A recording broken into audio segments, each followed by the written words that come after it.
Así que tenemos la deuda impagable. El deudor pide misericordia y ahora el Señor, versículo 27. El Señor de aquel siervo, movido a misericordia, le soltó y le perdonó la deuda. Este rey o este acreedor hizo mucho para tener paciencia, no, hizo mucho más que tener paciencia. El deudor le pidió paciencia y él dice, mira, la paciencia no te va a alcanzar. No necesitas paciencia, no es suficiente tener paciencia, vos necesitas gracia, necesitas pura gracia. ¿Qué es lo que le dio? No le dio paciencia, ¿qué es lo que pidió? Le dio libertad, dice, le soltó. Movido a misericordia, le soltó, le dio libertad, lo soltó. En vez de tenerlo encarcelado, porque eso es lo que le había mandado, ¿no? Venderlo, en vez de tenerlo como esclavo, lo soltó, lo liberó, dice, ya no sos siervo, ya no sos esclavo. Acá no dice si que volvió a servirle en la corte, seguramente que no. El perdón no requiere que uno vuelva a tener la misma clase de posición que tenía antes. Seguramente que no era confiable como para ser un funcionario del gobierno ya. Pero lo libró. Ya no era esclavo, ya no era siervo, no tenía... Y también le dio perdón. Le perdonó, dice, le perdonó la deuda. El ex deudor ahora podía disfrutar de una vida sin temor, de una vida sin deuda. Dice, ya no tengo que pagar eso.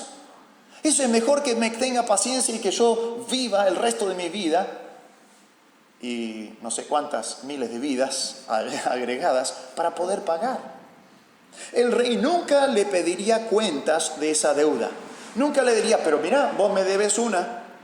Nunca le diría, bueno, mira, yo pensé que te podía perdonar la deuda, pero mira, me vas a tener que dar una parte. Le perdonó la deuda completamente. Había quedado borrada o cancelada de los registros. Ya no aparecía una deuda allí. Pero lo más interesante de todo es que el rey afrontó esa deuda. Esa plata de algún lado tenía que venir. Esa plata se perdió. Alguien tenía que sufrir la pérdida por esa deuda. Cuando el rey perdonó a su siervo la deuda, él tuvo que afrontar el costo de esa deuda. El rey tuvo que sufrir la pérdida de los 150.000 millones de pesos. Y nuestra situación es similar. Dios fue movido a misericordia ante el sufrimiento que el pecado ocasionaba a sus criaturas. Y en compasión acudió en la persona del Señor Jesucristo a buscar a los perdidos, alcanzándolos en su miseria y restaurándolos a una posición de bendición y de seguridad eterna. Dios perdona al pecador arrepentido. Pablo dice en Colosenses 2:11, y a vosotros, estando muertos en pecados y en la incircuncisión de vuestra carne, os dio vida juntamente con él, perdonándoos todos los pecados, pasados, presentes, futuros, todos cancelados, perdonados. Dios ya no nos mantiene, podríamos decir, rindiendo cuentas de esos pecados. No demanda el pago de ese pecado ya. ¿Cómo perdona Dios? Dios nos recuerda nuestros pecados para tenerlos en contra nuestra como juicio. Dice Miqueas 7:19, Él volverá a tener misericordia de nosotros, sepultará nuestras iniquidades y echará en lo profundo del mar todos nuestros pecados. ¿No? Los aleja como el este es del oeste. Y nosotros hemos recibido un perdón grandísimo, como Pablo lo expresa en Colosenses 3:12 al 13, dice, vestidos pues como escogidos de Dios, santos y amados, de entrañable misericordia. Eso es lo que Dios ha tenido para con nosotros, lo que el rey tenía para con este deudor, de benignidad, de humildad, de mansedumbre, de paciencia. Todo esto son vestimentas cristianas, son vestimentas que Dios nos ha dado para que nosotros nos vistamos. Él las proveyó. Nos ha dado la capacidad de tener misericordia, benignidad, humildad, mansedumbre, paciencia, soportándoos unos a otros y perdonándoos unos a otros si alguno tuviere queja contra otro. De la manera que Cristo os perdonó, así también hacedlo vosotros. Por eso decimos que el perdón que nosotros tenemos está basado con el perdón que hemos recibido. uno va a recordar las ofensas hechas contra uno, ¿no? O sea, no nos olvidamos de lo que hicieron contra nosotros. Como cualquier otro recuerdo, sea bueno o malo, sea agradable o desagradable, nos acordamos de lo que sucedió. No podemos borrar la memoria. Y Dios tampoco. No es que a Dios le agarra amnesia y dice, no sabía que había pecado. Pero Él no lo trae en nuestra contra. No lo desentierra para decir, bueno, pero mira, ojo, mira que me debes una. Sin embargo, el creyente está llamado a no recordar estas ofensas, es decir, a no traerlas a la memoria para que sirvan como piedra de tropiezo y elemento de distanciamiento y enemistad con el ofensor. Pero no solamente Dios perdona al pecador arrepentido, Dios libera al pecador arrepentido. Nos libera de la esclavitud del pecado, Colosenses 1:13. Nos libera del temor de la muerte, Hebreos 2:14 al 15, y nos libera de la condenación. Ahora pues, ninguna condenación hay para los que están en Cristo Jesús, que no andan conforme a la carne, sino conforme al Espíritu. Dios nos libra. Pero como decíamos, aquel rey afrontó el costo, el precio de la deuda. Dios afronta el costo de tu pecado y de mi pecado. El precio de nuestra deuda debía ser pagada.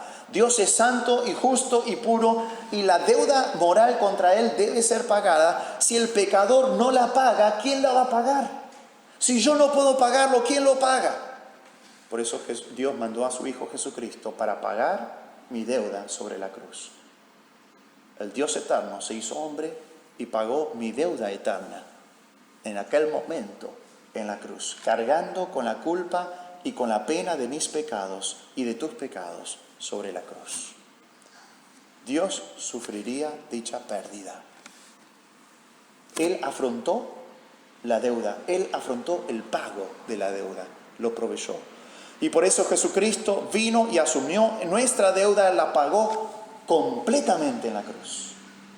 Por eso dijo, consumado es. Te pregunto en esta mañana, ¿estás feliz? ¿Estás agradecido por esa clase de perdón? Tu deuda y mi deuda es impagable. Nuestra deuda con Dios, impagable humanamente. Sin embargo, Dios nos liberó, nos perdonó y afrontó el pago de la deuda. Hermanos, de ahora en más tendríamos que estar eternamente agradecidos. Vivir para aquel que nos perdonó. Vivir para aquel, ser siervos, esclavos de aquel que nos liberó. Eso es lo que demanda haber sido perdonados de una deuda tan exorbitante.